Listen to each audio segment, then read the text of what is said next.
Hi all, let's have a look at another amazing game of John Pigott, who is one of my club mates, and he played in the Reykjavik Open in 2017 and secured his final IM norm at the age of 59, a remarkable achievement. Now part of the story is in round 6. He was playing against Monika, Motycakova, so a 2-1, 6-2, and John is 2-3, 8-1, so he needed to win this game, clearly, from a rating performance point of view. So he played the English opening. C4, E5 was the response, G3, knight F6, bishop G2, D5, now taking on D5, and now knight F3. This is possible because E4 is not working here because of a check. So this is a very interesting move, knight F3. In live book, actually, knight C3 is more common. But, okay, knight F3, but it's the second most popular move. Knight C6, white castles, knight B6. And now a very interesting move here, B3.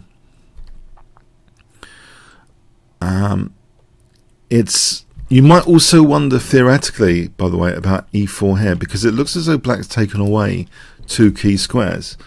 The thing is, this kind of attack with E4, yeah, this pawn's left weak, and if black tries, going for white's king, it does get pretty intense. But ultimately, white should be able to parry things like this to be able to keep that H file closed. But it's an interesting, hack attack possibility. I thought I'd show you there if black tried, to hack white's king. But knight B6, B3. Now here, bishop E7, bishop B2, bishop F6, knight C3, bishop F5 betrays an idea that actually why is black delaying castling kingside, and we find out soon. D3, things get very interesting here. After D3 again, black does not routinely castle. Black played E4. Yeah, very interesting move, E4. Now knight H4 was played, which seems to encourage, doubling of the pawns. But on taking here, instead of taking here, white can actually play D takes. This didn't happen. White can actually play this. And in this position, with both bishops attacked, white will end up being fine. Knight D5 is a very good square for the knight here. This is fine. It's good for white. So after knight H4, we have actually bishop E6,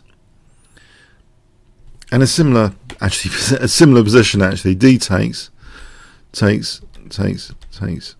So white's fine here really. Queen D3, A6. Yeah, it's again black didn't routinely castle in this position.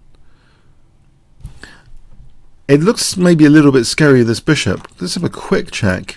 Can black just castle kingside? I think white seems to be better anyway after knight D5. White's better. That bishop looks actually really good in this position. It's a trump card. Black hasn't got a dark square bishop. This looks like a very nice position.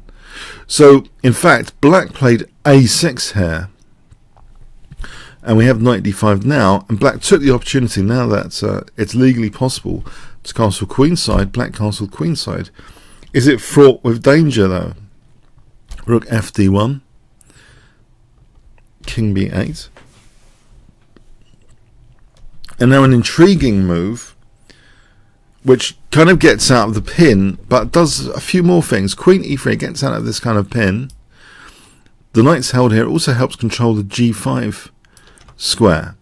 If we look at this variation, say A4 is a token move, black actually has some resource here based on the configuration. Can you see what black could play in this position? If I give you 5 seconds. Yeah, bishop takes. It seems possible to play this with the check, and then knight B4. That's the cracker. That's the punchline here, and black should be okay here. So this move, queen e3, is actually really clever to stop that kind of thing happening, as well as unpinning. Knight d7, rook ac1. And it looks like an innocent positional move, right? Rook ac1. Now after h5, yeah, aggressive intent by black. Can you see what white plays in this position? If I give you 5 seconds to pause the video, what would you play with white here?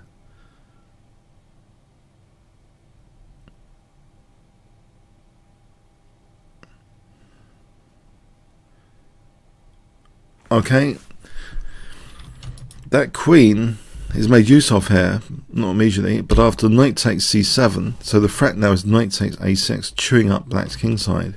So that's taken, and can you see the point here?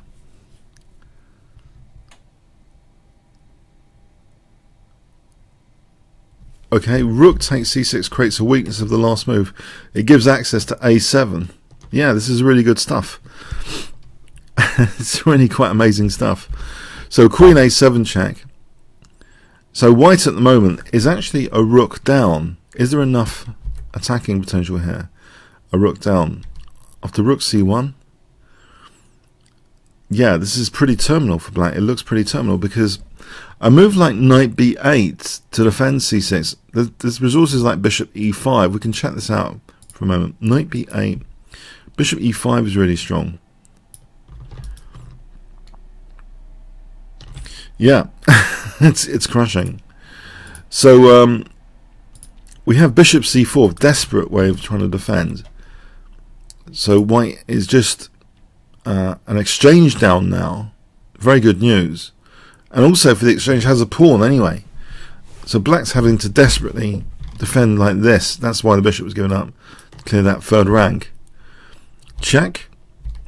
2 pawns for the exchange. Very good news.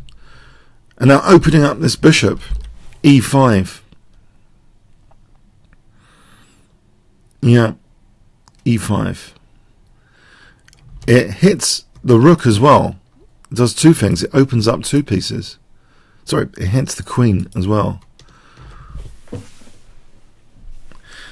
Funny enough, black played queen takes c4, which there might be a better way to try and set a trap for white with knight b6, funny enough.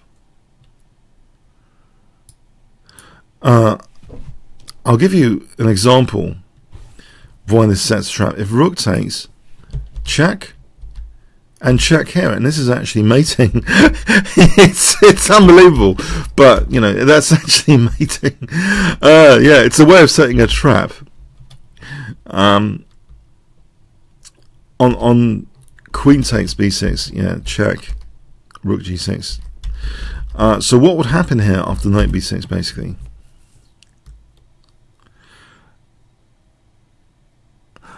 Well, basically, rook takes c6. Sorry, pardon me. What is the refutation of knight b6? Not rook takes c6. White is better here. Has to tread a bit carefully. So not taking the queen. Maybe even rook c1. I know it seems ridiculous, but just to protect the back row. Because actually, it's pretty dangerous, this rook d1 business. There is you can throw in a check first, but ultimately you want to. I think white should be defending the back row. It seems from the analysis here. Rook c1. White is better, but this is why knight b6 is a pretty tricky move. Knight d5. White is better. b4. If knight f4, then there might be opportunity for bishop takes c6 here without getting mated. So yeah, the final trick would have been in this position. Although it seems absolutely devastating, hitting the queen, opening the bishop. But knight b6 is a final trick here, just activating this rook. Yeah, it's a funny one. But it wasn't played. Yeah, black kind of gave in. Well, in a way, queen takes c4. Takes rook g6. It's a bit far off this idea now. In fact, white can defend the back row with king f1. After knight takes e5 does threaten mate, but now check, and the game ended here. If, for example, king d7, well, that blocks in the rook. If king c7, then we have bishop takes e5 check. But here, check, and now to defend the back row, just e3. And white's much better. So actually the game ended at 29 queen a8 check. So a very, very exciting game there. And I believe that's a really interesting sacrificial idea. Knight takes c7, rook takes c6 with queen a7. So another, you know, remarkable game, I believe, from John Pigott. I hope you enjoyed it, got something from it. Comments, questions, likes, shares, appreciated. Thanks very much.